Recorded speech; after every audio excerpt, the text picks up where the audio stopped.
Nah, yang menimbulkan kerusakan, menimbulkan juga penderitaan bagi manusia, pelanggaran terhadap takdir Allah. Nah, yang terjadi di Sidoarjo, bangunan yang dibangun tanpa menuruti aturan dan hitungan struktur. Hukum-hukum yang menjadi aturan Allah di alam raya ini Allah yang langsung mengoperasikannya. Tapi berkaitan dengan hukum syariat yang ditetapkan Allah, yang menjadi pelaksana kita kan. Kita yang melaksanakan. Bisa mentaati, bisa juga menentang. Inna hadhihi ummatukum ummatan wahidatan wa ana rabbukum fa'budun. وَمَا أَرْسَلْنَاكَ إِلَّا رَحْمَةً لِلْعَالَمِينَ.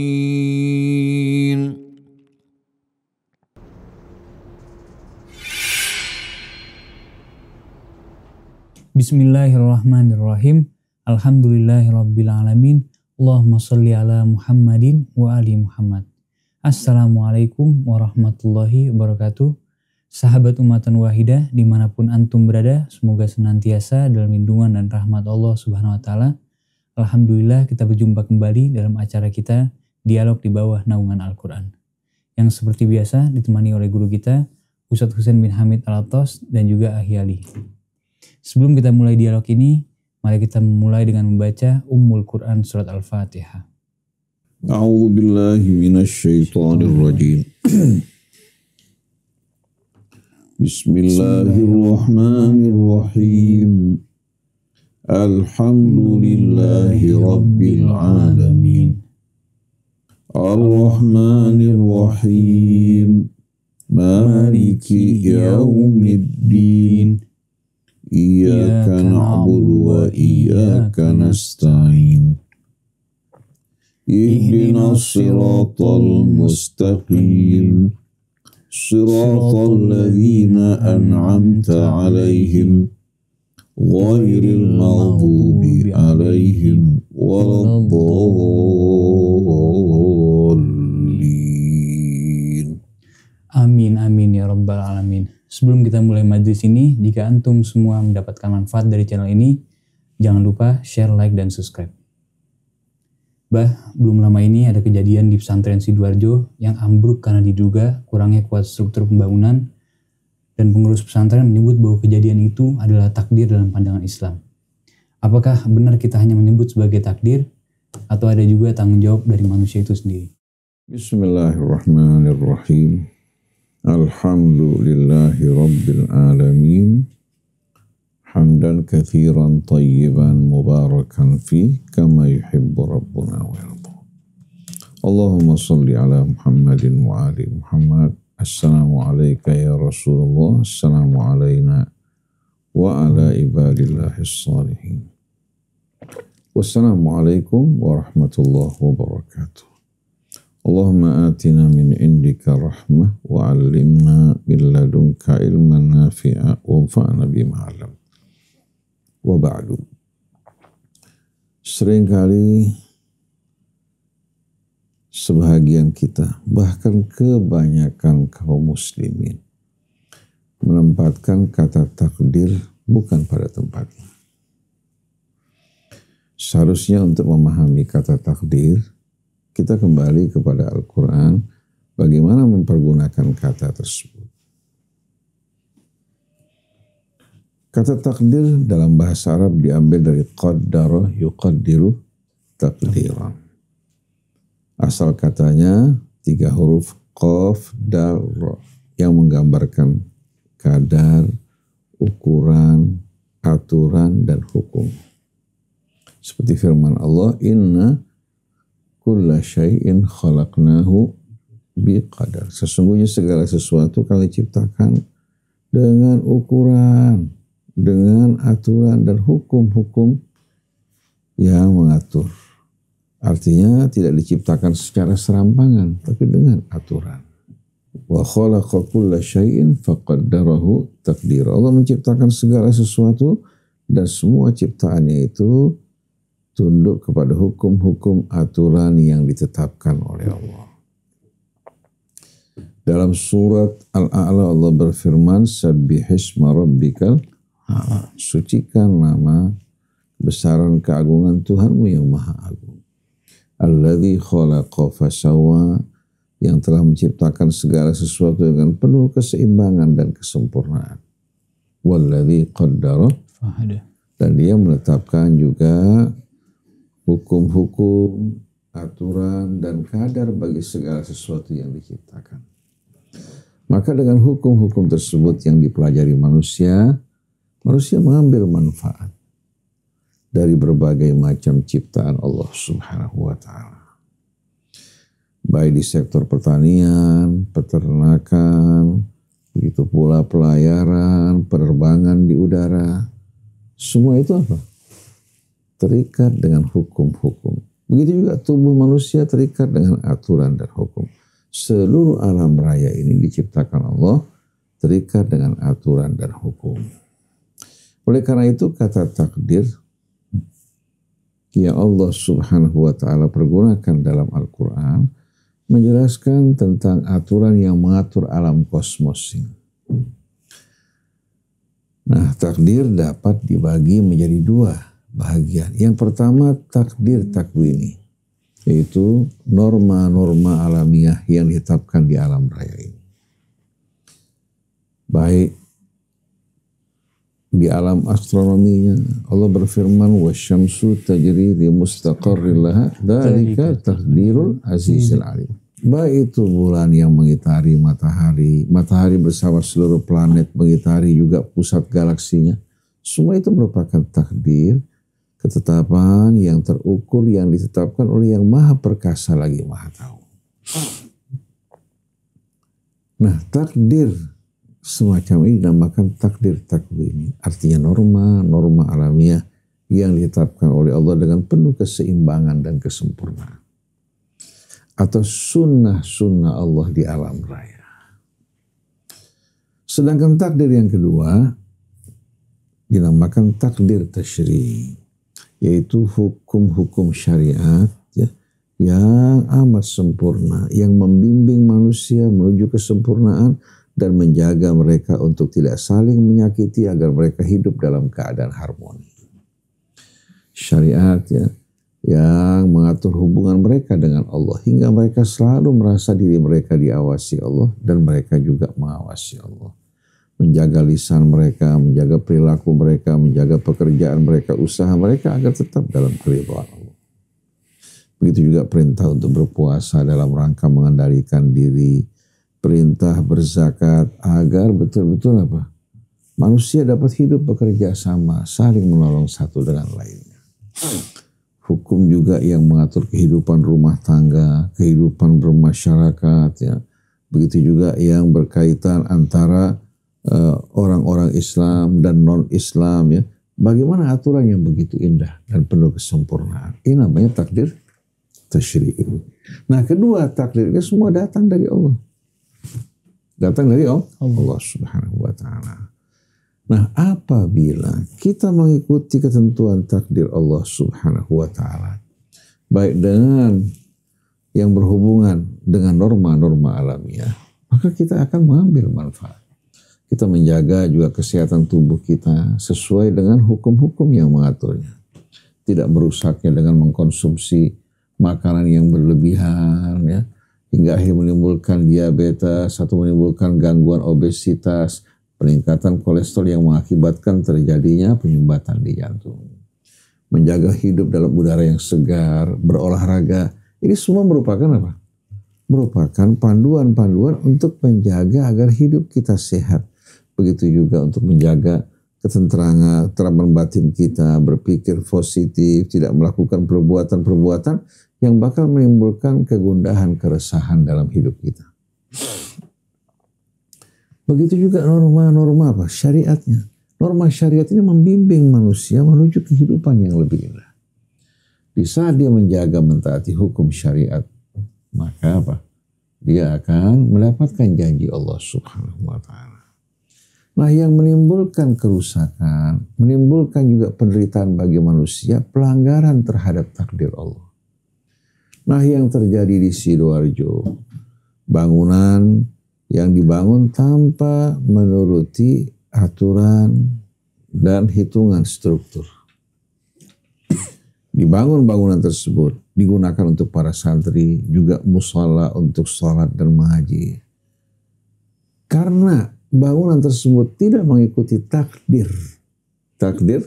Allah Subhanahu wa Ta'ala, yaitu hitungan struktur sesuai dengan beban yang dipikul, maka baik itu pilarnya maupun fondasinya harus disesuaikan. Semakin tinggi bangunan, semakin juga apa?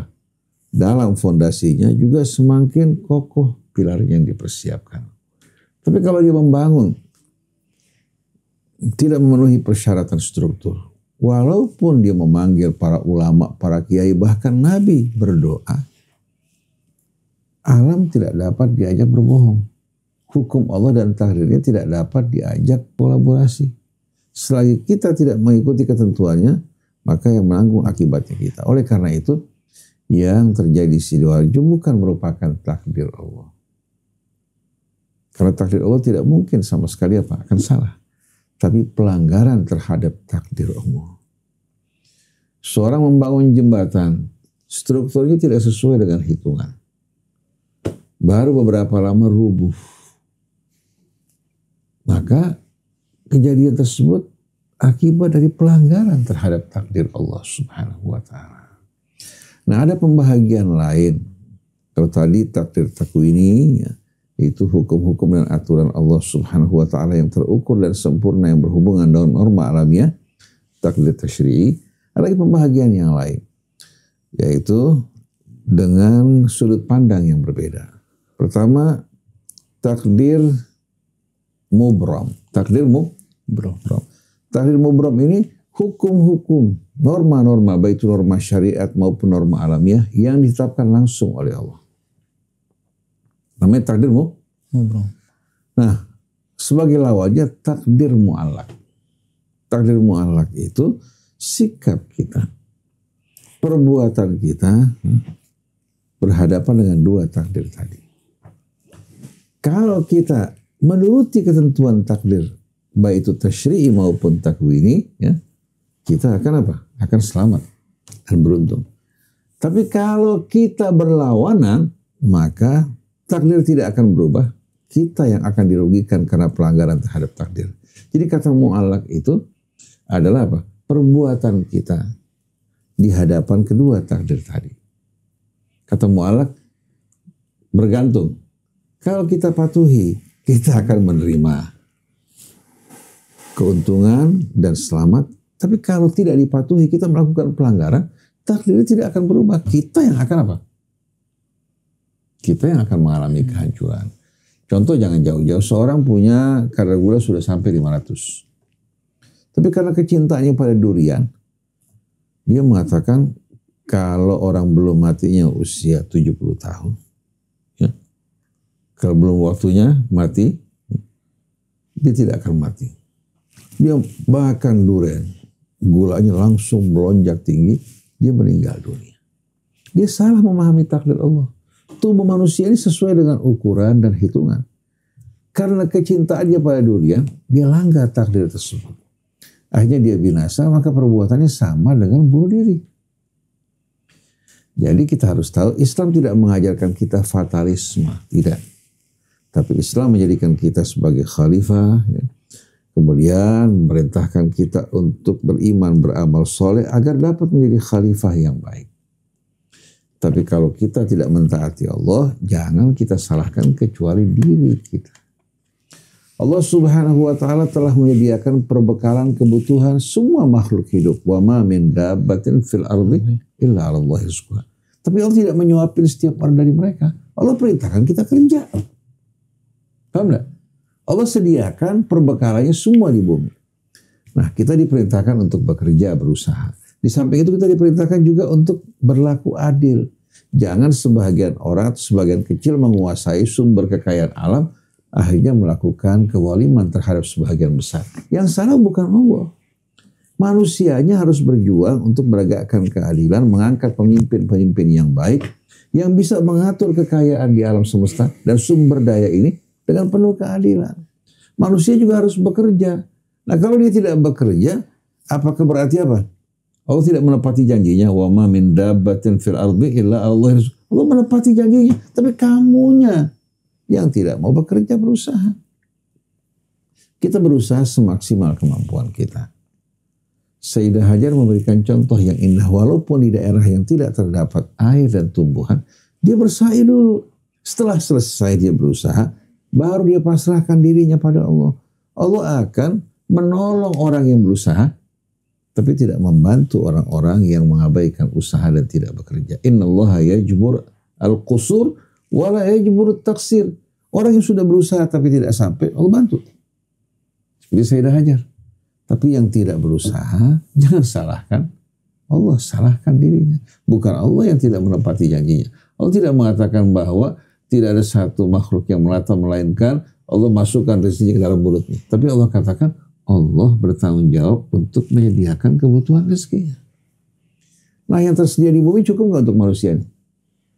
Cukup. Cuma manusianya sebahagiannya serakah, sebahagian lagi malas untuk berusaha. Wallahu a'lam.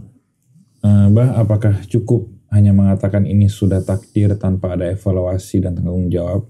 Dan dalam pandangan Islam, kapan seseorang boleh berserah pada takdir dan kapan ia wajib melakukan muhasabah dan ikhtiar perbaikan? Bismillahirrahmanirrahim. Alhamdulillahirabbil alamin. Hamdan katsiran thayyiban mubarakan fi kama yuhibbu rabbuna wa yarda.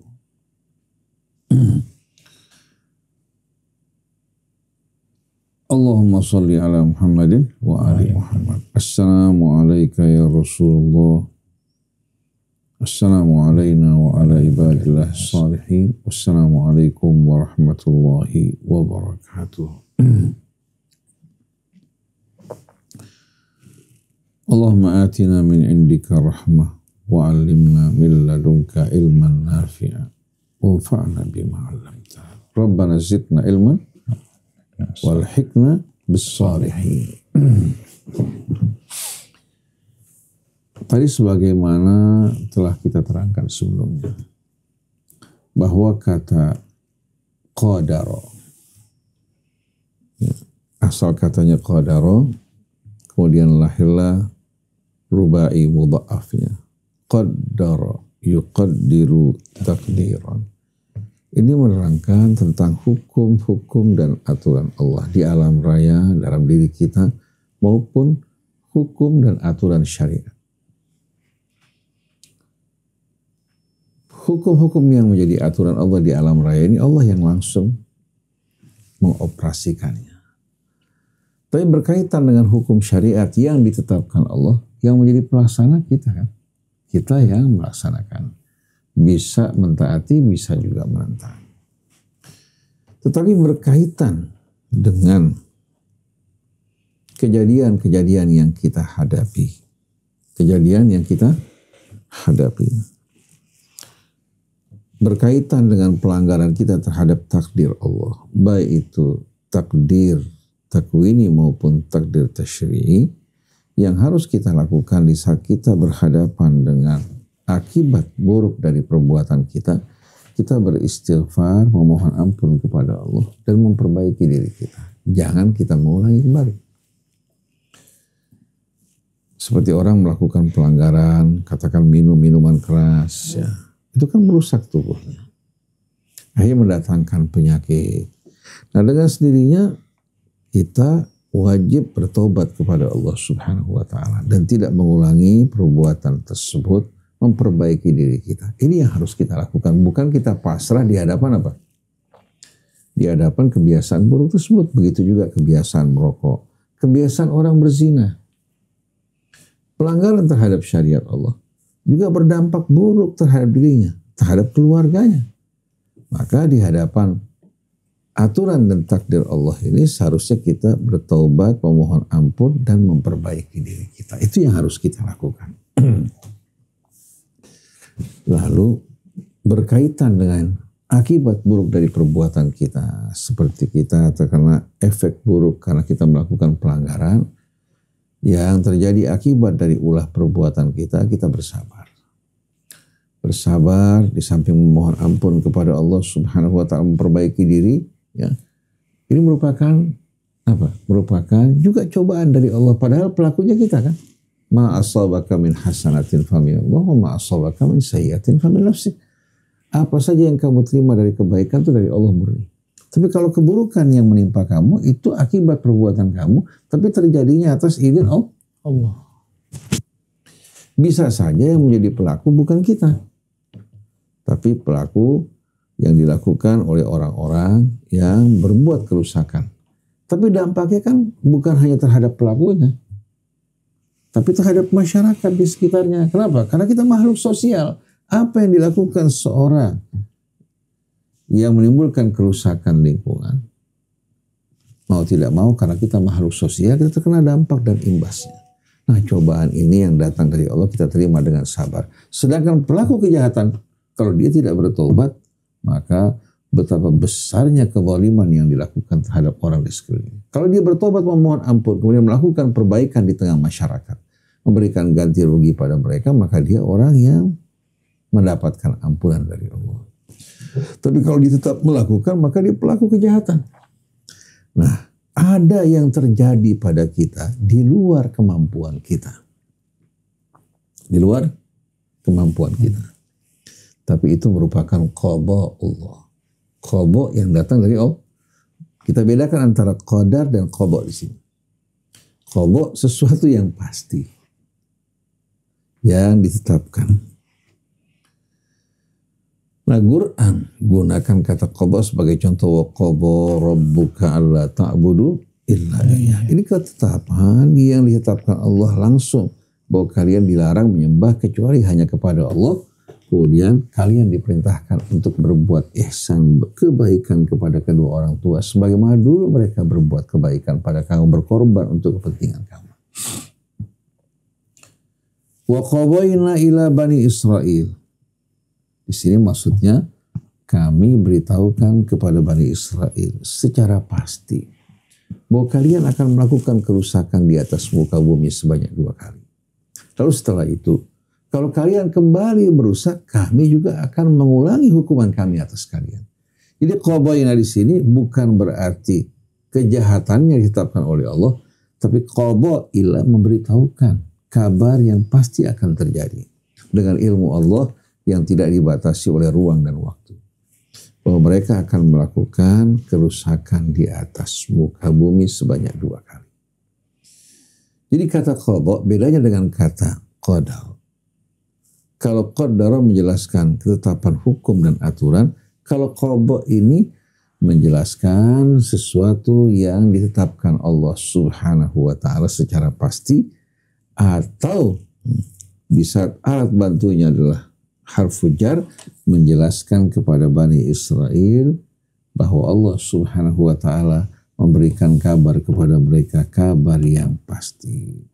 Begitu juga Allah berfirman, "Idza qada amran fa innama yaqulu lahu kun."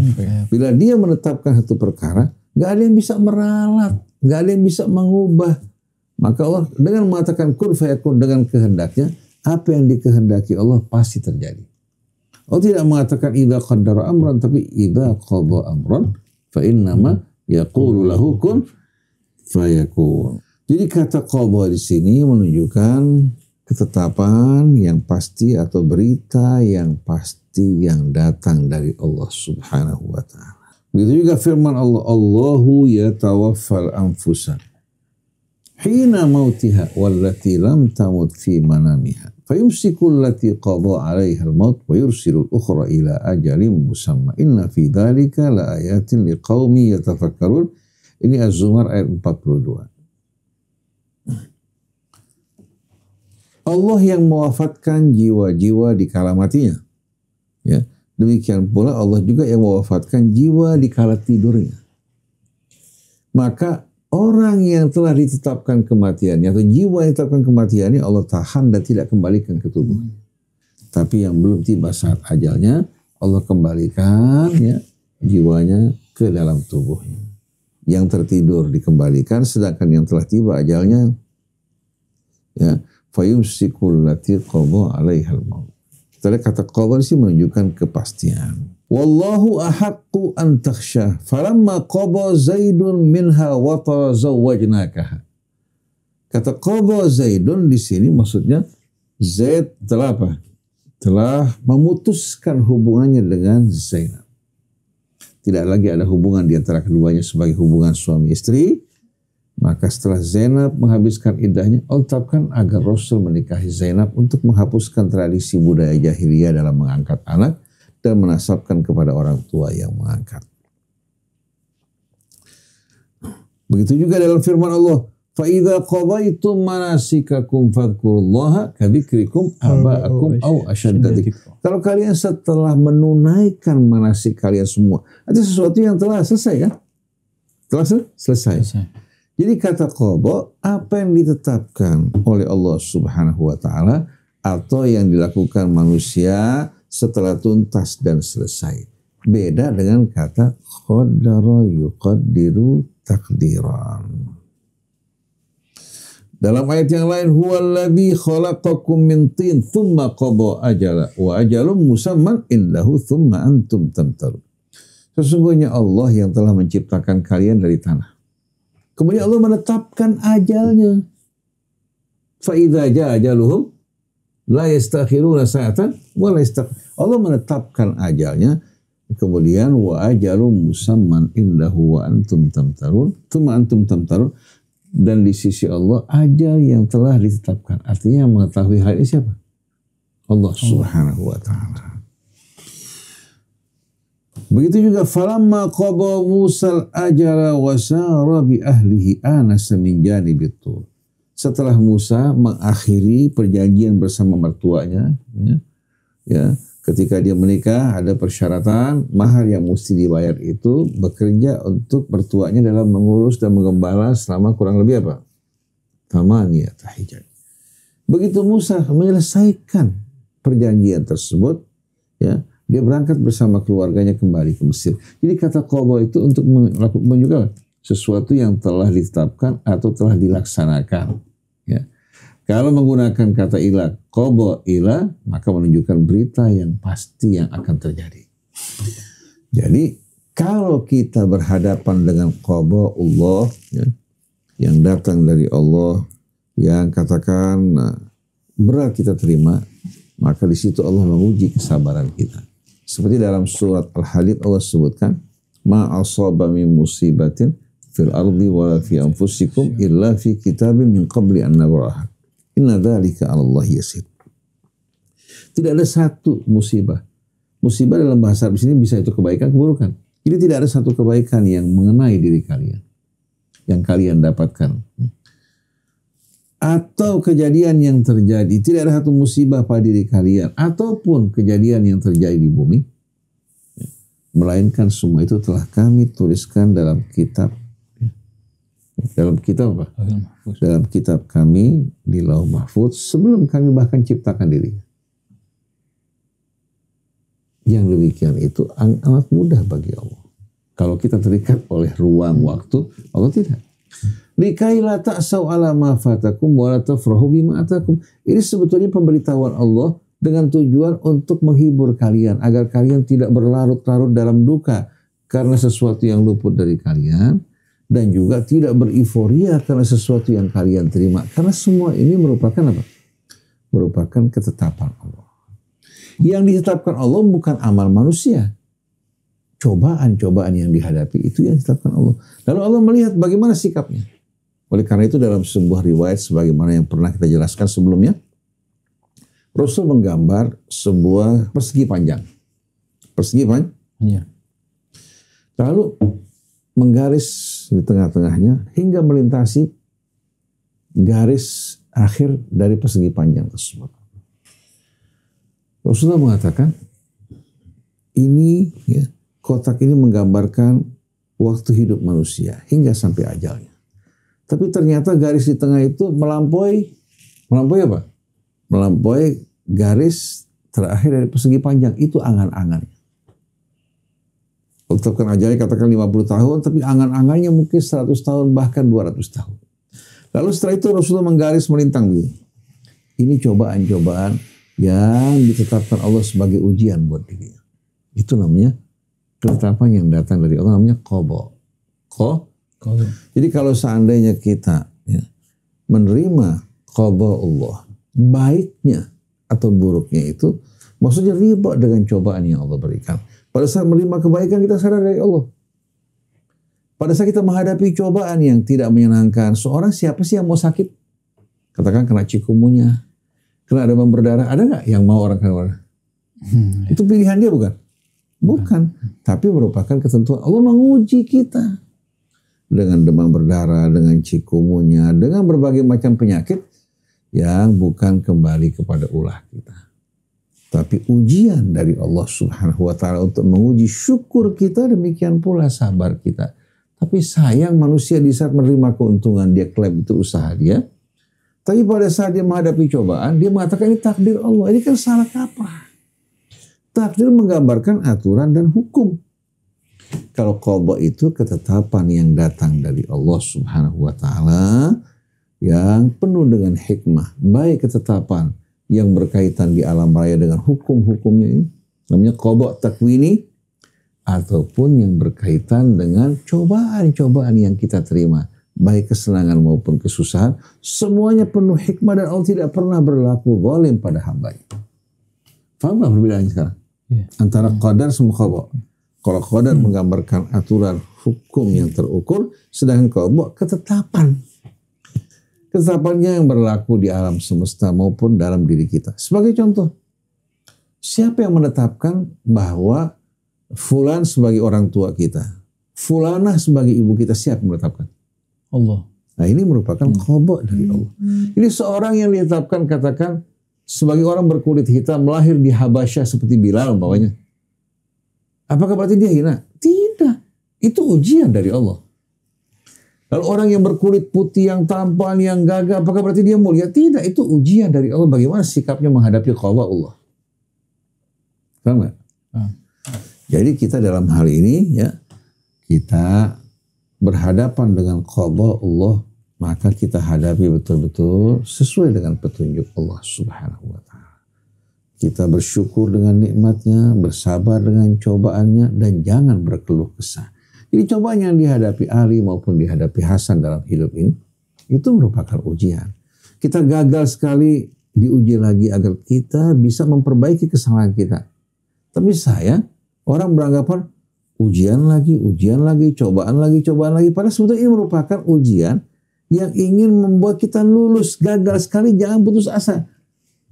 Kemudian meningkat kepada ujian berikutnya. Jadi sering kali kita menghadapi cobaan dalam hidup. Karena itulah karakteristik kehidupan dunia, liyabluwakum ayyukum ahsanu amala. Jadi beda antara qadar dan qada. Qada ketetapan dari Allah Subhanahu wa Ta'ala. Yang pasti. Sedangkan qadar hukum-hukum, aturan-aturan yang ditetapkan Allah, baik itu takwini maupun tasyri'i. Wallahu a'lam. Menurut Bapak mengenai pernyataan Karl Marx yang mengatakan agama sebagai candu rakyat yang digunakan untuk membius masyarakat, membodohi dan meredam protes itu gimana, Pak? Bismillahirrahmanirrahim. Alhamdulillahirabbil alamin. Allahumma shalli ala Muhammadin wa ali Muhammad. Rabbana zidna ilman wa alhiqna bis shalihin. Apa yang diucapkan oleh Karl Marx dengan situasi, keadaan, kondisi masyarakat Eropa pada saat itu dapat dibenarkan. Karl Marx lahir pada tahun 1818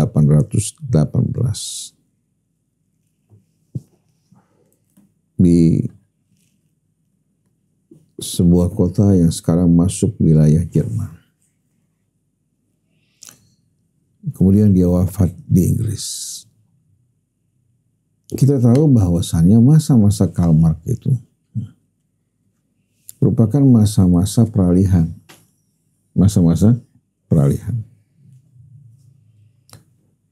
Pada abad 13, 14 hingga abad ke-16 kita saksikan bagaimana dominasi kaum gereja terhadap masyarakat. di mana kaum gereja bersama raja-raja melakukan pembiusan terhadap rakyat, di mana mereka memandang bahwa raja itu sebagai wakil Tuhan. Itu doktrin yang ditanamkan oleh gereja. Maka rakyat wajib untuk taat kepada raja. Di sisi yang lain, raja juga memberikan dukungan kepada kaum gereja. Bersama-sama melakukan penindasan terhadap rakyat, pembunuhan, penguasaan terhadap kekayaan mereka, juga menerapkan pajak yang cukup tinggi. Jadi rakyat betul-betul mereka tertindas secara maknawi di bawah penindasan kaum gereja pada saat itu. Kemudian secara fisik dikendalikan oleh raja yang berkuasa. Mereka takut untuk melakukan perlawanan, berarti melawan Tuhan. Akhirnya mereka menerima kezaliman tersebut selama berabad-abad. Hingga datang masa kebangkitan yang dikenal Renaissance dalam bahasa Prancis, yang artinya kelahiran baru. Di mana mulai para ilmuwan bermunculan, para tokoh, para mufakir yang menolak penindasan yang dilakukan oleh dua kekuatan yang berkolaborasi bersama-sama. Itu kaum gereja bersama raja. Perlawanan yang cukup panjang hingga pada puncaknya di abad ke-16 kita saksikan bagaimana mereka berhasil, dan mulai saat itu terjadi masa-masa pencerahan. Dari Dark Age berubah menjadi apa? Renaissance. Kalau orang kembali bertanya, apa yang menjadi penyebab lahirnya Renaissance? Ternyata bangsa Barat mengakui bahwa terjadinya Renaissance ini karena pengaruh bangsa Arab yang pada saat itu berkembang cukup maju, terutama di wilayah Spanyol, ya, Cordoba dan lain sebagainya. Ilmu pengetahuan juga diterjemahkan ke dalam bahasa mereka, hingga bangsa Barat yang tadinya tunduk secara buta kepada tokoh-tokoh agama mereka maupun raja-raja mereka yang tidak berani, mulai melakukan perlawanan. Pandangan beragama mereka berubah, pandangan terhadap kehidupan berubah, hingga membuat betul-betul perubahan, ya. Setelah perjuangan yang berdarah berhadapan dengan gereja dan penguasa pada saat tersebut, mereka berhasil keluar dari masa-masa kegelapan. Tidak diingkari dan tidak dipungkiri, ini termasuk pengaruh dari arus ilmu pengetahuan yang datang dari bangsa Arab dan perdagangan. Ya, kita tahu bagaimana nasib Galileo, Kopernikus, yang menentang doktrin gereja yang berkaitan dengan matahari dan bumi. Gereja berpandangan bahwa bumi merupakan sentral, matahari mengitari bumi. Kemudian ketika Galileo, sebagaimana pandangan ulama-ulama mufakir Islam, mengumumkan bahwa bukan bumi sebagai sentral tapi matahari sebagai sentral, akhirnya dianggap ini pelanggaran terhadap doktrin agama. Nah, Calvert hidup pada tahun 1818.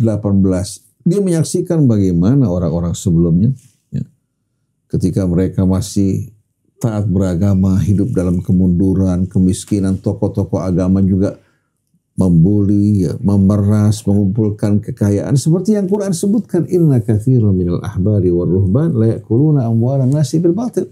Bagaimana banyak pendeta-pendeta, rabi-rabi yang mengumpulkan harta, memakan harta manusia dengan cara yang batil.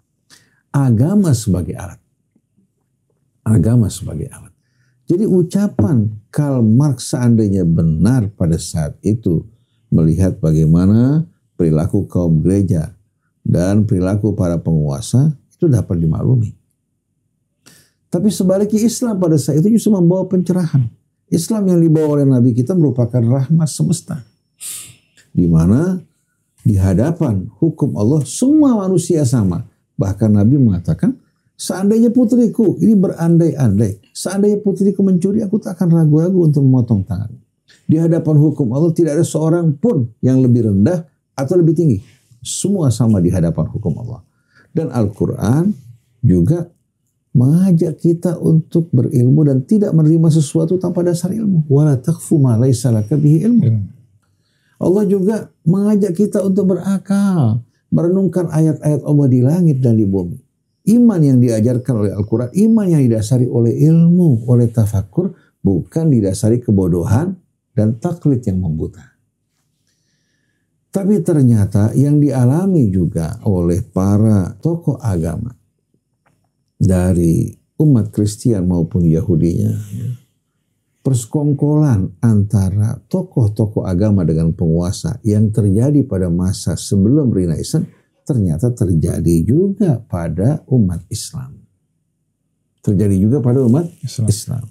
Artinya kita saksikan bagaimana raja bersama ulama berkolaborasi untuk melakukan penindasan, pembulian terhadap rakyat. Sebagai contoh, kerajaan Saudi Arabia. Bagaimana menggunakan senjata Al-Quran dan Sunnah yang mereka tafsirkan ya, sesuai dengan penafsiran mereka untuk melakukan penindasan, penguasaan terhadap kekayaan yang Allah limpahkan. Ya. Kemudian mereka juga menjadikan semua ini sebagai bisnis untuk kepentingan raja-raja. Begitu pula ulama-ulama yang bernaung di bawah naungan mereka. Saksikan bagaimana sikap Imam Masjid Al-Haramain atau katakan pemimpin Masjid Al-Haram Al-Makki dan Al-Madani, yaitu Sudais, yang selalu memberikan dukungan terhadap penyimpangan dan kebijakan yang dilakukan oleh Muhammad bin Salman. Dan dia mengatakan bahwa fatwa kami itu dipetik dari ketaatan kami kepada waliul amr. Padahal jelas-jelasan melakukan kerusakan, kejahatan, tapi ternyata mereka melakukan pembenaran. Begitu juga yang terjadi di negara kita. Tidak sedikit ulama-ulama yang melakukan penyimpangan atas dasar agama. Pembulian, pencabulan, begitu juga penafsiran yang menyimpang dari kebenaran ketika mereka mengatakan musibah yang mereka lakukan akibat karena mereka tidak mengikuti ketentuan takdir Allah Subhanahu wa taala, mereka namakan sebagai takdir agar mereka terbebas daripada hukuman dan tanggung jawab. Nah, di negeri kita jumpai kiai-kiai, ustadz-ustadz, anak-anak yang merajalela berbuat yang tidak-tidak, tapi mendapatkan perlindungan dari masyarakat karena mereka anaknya kiai, anaknya ustadz, anaknya gus atau anaknya habib. Padahal Rasul memperlakukan hukum betul-betul bagikan air. Walaupun dalamnya berbeda, permukaannya sama. Terhadap siapapun hukum ditegakkan. Jadi kalau Islam sebagaimana yang diajarkan Allah justru mengajak manusia untuk memasuki pencerahan. Berfikir, berakal, berilmu, menegakkan keadilan. Jadi seandainya pernyataan Karl Marx itu sesuai dengan apa yang terjadi sebelum masa-masa kelahiran kembali, masa-masa Renaissance, itu pada abad ke-8, atau sisa-sisa abad ke-8 yang dialami oleh Karl Marx yang hidup dalam kemiskinan, kesulitan. Dia menghabiskan waktunya di perpustakaan untuk menulis dalam kondisi yang betul-betul amat mengenaskan, tubuh yang baunya tidak sedap, makannya pun ditanggung oleh temannya. Artinya Karl Marx secara kejiwaan dengan apa yang dialami pada saat itu, ya, pantas kalau mengeluarkan pernyataan seperti ini. Tapi kita harus pahami bahwa pandangan dan filsafat Karl Marx itu bersifat kebendaan. Bersifat kebendaan materialisme. Tapi kita Islam justru berangkat dari tauhid dan moral ilahi yang diajarkan oleh Allah Subhanahu wa taala, di mana manusia diperintahkan untuk berlaku adil sebagaimana Allah berlaku adil terhadap manusia. Jadi di negeri kita tidak sedikit ulama kiai ya, yang mengatasnamakan agama melakukan juga pembulian, pembohongan, termasuk Habib. Kalau seandainya sebagian masyarakat marah terhadap, tidak perlu heran. Karena banyak dari kalangan mereka justru keliling ke kampung-kampung melakukan pembulian, pembodohan. Tapi ini tidak berarti semua Habib seperti ini. Oleh karena itu, mereka-mereka yang merasa sebagai Habib, yang tahu kebenaran Islam, tahu bagaimana sunnah Rasul, jangan membiarkan perilaku semacam ini ya, menjamur di mana-mana tempat, maka sebagai akibatnya yang tidak melakukan juga terkena imbasnya. Seperti pepatah Arab mengatakan, yu'khadhu al-akhbar bijurmil yabis. Yu'khadhu al-akhbar bijurmil yabis. Rumput yang hijau, karena bertetangga dengan rumput yang kering, ikut juga terbakar. Jadi kalau kita mempelajari pernyataan Karl Marx dengan milieu situasi yang dihadapi pada saat tersebut, kita dapat memaklumi pernyataannya. Dan sekarang terjadi kerusakan juga dalam agama disebabkan karena tokoh-tokoh agama yang tidak mengamalkan agama, menyampaikan amanat Allah, tapi justru menggunakan agama sebagai kendaraan untuk tujuan dunia mereka. Jadi kalau seandainya agama semacam dikatakan sebagai candu, benar, karena agama ini bukan agama Allah. Tapi agama hasil buatan manusia, hasil kebohongan manusia. Tapi agama yang datang dari Allah Subhanahu wa Ta'ala justru agama yang membebaskan manusia dari segala macam bentuk penjajahan dengan semboyan Allahu Akbar. Yang maha besar adalah Allah, sedangkan dia dan manusia yang lain kecil di hadapan Allah Subhanahu wa Ta'ala. Wallahu a'lam. Alhamdulillah kita sudah sampai di penghujung episode kali ini. Jazakumullah khair para baba atas penjabarannya. Semoga bisa menjadi wasilah dan hidayah untuk kita semua. Sahabat Umatan Wahidah, Al-Fakir beserta seluruh yang tugas kami mohon undur diri. Wassalamualaikum warahmatullahi wabarakatuh. Waalaikumsalam warahmatullahi wabarakatuh.